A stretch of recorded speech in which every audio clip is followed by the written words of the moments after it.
بسم اللہ الرحمن الرحیم۔ السلام علیکم ورحمۃ اللہ وبرکاتہ۔ اس وقت ہم حرم امام حسین علیہ السلام میں انجام دیے جانے والے کچھ اعمال مفاتیح کے حوالے سے بیان کریں گے۔ ان کی تفصیل یوں ہے۔ نمبر 1، امام جعفر صادق علیہ السلام نے فرمایا، جو حائر مقدس میں داخل ہونا چاہے تو مشرق کی جانب جو دروازہ ہے اس سے داخل ہو۔ نمبر 2، حرم میں داخل ہونے سے قبل اذن دخول پڑھے۔ نمبر 3، پھر قبر کی طرف روانہ ہو تو جو بھی قدم اٹھائے گا یا رکھے گا اس کو ایسا ثواب ملے گا جو راہ خدا میں اپنے خون میں لتھڑے ہوئے شخص کو ملتا ہے۔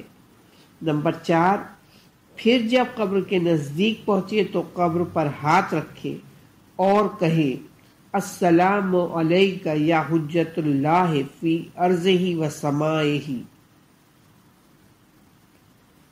اس کے بعد نماز کی طرف متوجہ ہو کہ جتنی رکعت نماز پڑھے گا تو اسے ایسا ثواب ملے گا کہ حج اور عمرہ 1000 مرتبہ کیا اور 1000 غلام آزاد کیے اور 1000 بار راہ خدا میں پیغمبر کے ساتھ جہاد کے لیے کھڑا ہوا۔ نمبر 6، نماز فریضہ اور نافلہ کو قبر امام حسین علیہ السلام کے قریب بجا لائے کیونکہ نماز اس جگہ مقبول ہوتی ہے۔ نمبر 7، سید ابن طاؤس نے کہا کہ کوشش کرے کہ حائر شریف میں فریضہ اور نافلہ نماز فوت نہ ہو، اور یہ بھی روایت ہے کہ واجبی نماز حضرت کی قبر کے پاس پڑھنا حج کے برابر ہے اور نماز نافلہ عمرے کے برابر ہے۔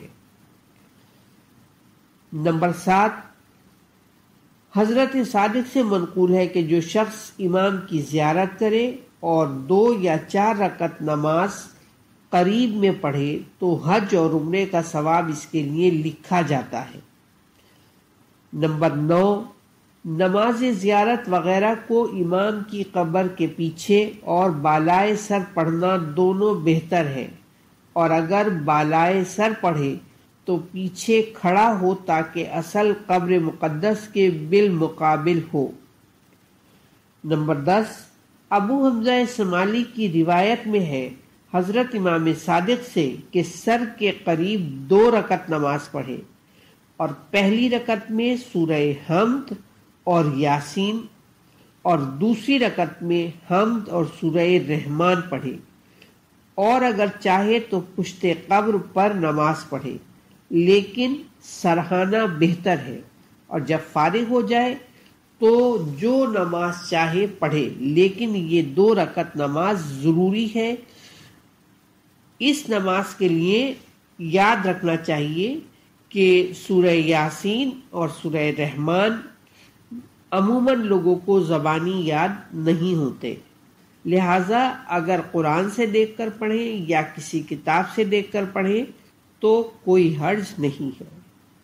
دوسری بات، بہت سارے لوگ اتنی دیر کھڑے رہنے کی طاقت نہیں رکھتے، یا انہیں کوئی بیماری یا پریشانی یا کوئی عذر ہے، تو ایسی صورت میں یہ نماز بیٹھ کر بھی پڑھی جا سکتی ہے۔ نمبر 11، بہترین اعمال روضہ امام حسین میں دعا ہے، کیونکہ اس جگہ دعا کا قبول ہونا ان چیزوں میں سے ایک ہے جسے شہادت کے بدلے میں خدا نے انہیں عطا کیا ہے، اور زائر کو چاہیے کہ اس کو غنیمت سمجھے اور گریہ وزاری، توبہ اور حاجتوں کے پیش کرنے میں کوتاہی نہ کرے۔ نمبر 12، آپ کی زیارت کے لیے بہت سی دعائیں بلند مضامین کے ساتھ وارد ہوئی ہیں۔ بہتر یہ ہے کہ صحیفہ کاملہ کی دعاؤں میں سے جتنا پڑھ سکے پڑھے، چونکہ وہ بہترین دعائیں ہیں۔ نمبر 13، حرم امام حسین کے اعمال میں سے ایک عمل آپ پر درود بھیجنا ہے۔ روایت میں ہے کہ پشت سر پر امام کے کاندھے کے قریب کھڑا ہو اور درود بھیجے۔ نمبر 14، اعمال میں سے ایک عمل 2 رکعت نماز بھی ہے۔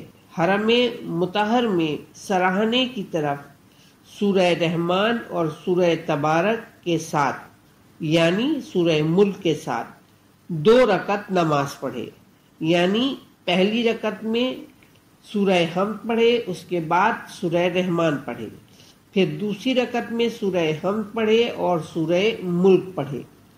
سید ابن طاووس نے روایت کی ہے کہ جو شخص اس نماز کو پڑھے تو خداوند عالم اس کے لیے 25 مقبول حج کا ثواب لکھتا ہے جو رسول خدا صلی اللہ علیہ وسلم کے ساتھ انجام دیے ہوں۔